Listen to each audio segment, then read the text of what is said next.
In a competitive world, average won't cut it.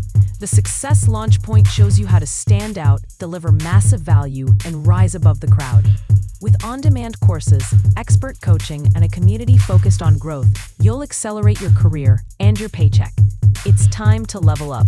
Check out modernobserver.com/launchpoint.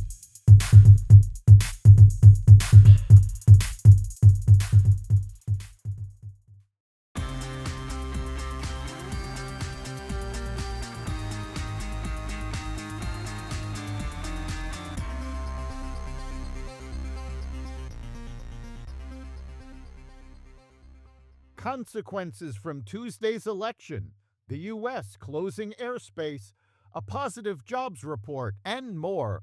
Welcome to the Raw Naked Truth. I'm your host, Eric Lopkin, and here's the news you need to know. Tuesday's election is already having an effect. A bike-riding vandal scrawled swastikas at a Brooklyn yeshiva early Wednesday, just hours after Zohran Mamdani won the mayoral race and raised fears of a new normalization of antisemitism. Security staff called cops after discovering the hateful symbols drawn in red paint on the pillars and window of the Magen David yeshiva on McDonald Avenue around 6 a.m., police said. Surveillance video of the crime captured the lone suspect, who wore a fedora and was dressed in black, riding up to the yeshiva on a bicycle and stopping long enough to scroll the swastikas. Vandalism Governor Kathy Hochul later called an act of terrorism. Additionally, New York City Fire Commissioner Robert Tucker, the department's first Jewish leader, resigned Wednesday, a day after Israel critic Zohran Mamdani was elected mayor, citing concerns over hostility. Meanwhile, emboldened by the election results, Senator Bernie Sanders took over Senate Minority Leader Chuck Schumer's post-election news conference Wednesday, knocking the Democratic Party for their lack of support in political races in New York and Maine, intensifying the behind-the-scenes civil war that has been going on between traditional Democrats and the Democratic Socialists. The party leadership did not support Mamdani in New York, Sanders said in front of the Senate podium. Party leadership is not supporting Senate hopeful Graham Plattner in Maine, and I think he's going to win. Sanders claimed, "I think there is a growing understanding that leadership and defending the status quo and the inequalities that exist in America is not where the American people are." California Republicans filed a federal lawsuit Wednesday to block the redistricting proposed by Proposition 50. The new districts, backed by Democratic Governor Gavin Newsom, are designed to help Democrats flip as many as 5 congressional House seats in the midterm elections next year. The lawsuit claims the mapmakers improperly used race as a factor to favor Hispanic voters without cause or evidence to justify it, and asks the court to block the new boundaries ahead of the 2026 elections. The Supreme Court has ruled that states may not, without a compelling reason backed by evidence that was in fact considered, separate citizens into different voting districts on the basis of race, the lawsuit says.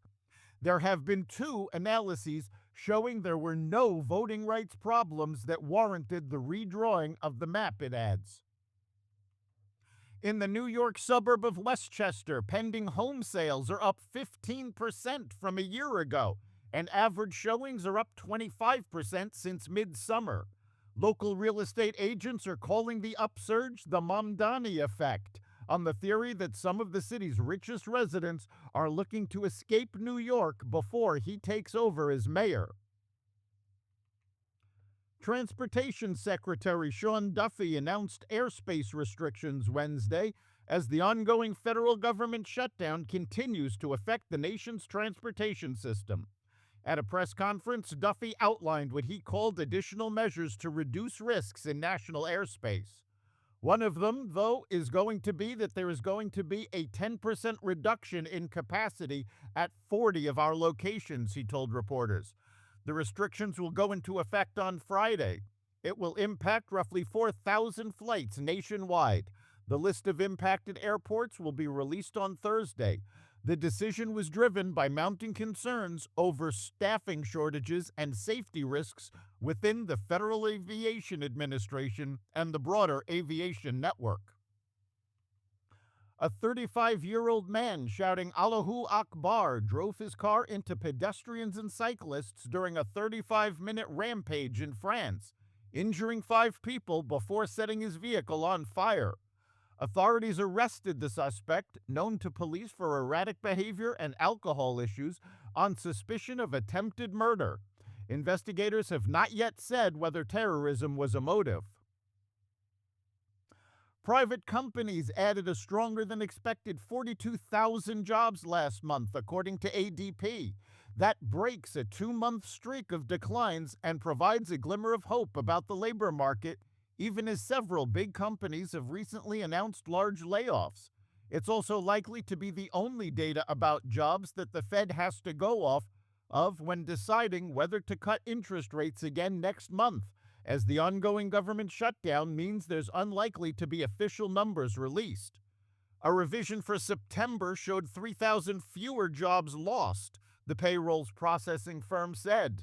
A gain of 47,000 in the trade, transportation, and utilities grouping helped offset losses in multiple other categories. Education and health services also showed growth of 25,000 jobs, while financial activities added 11,000. That's the Raw Naked Truth.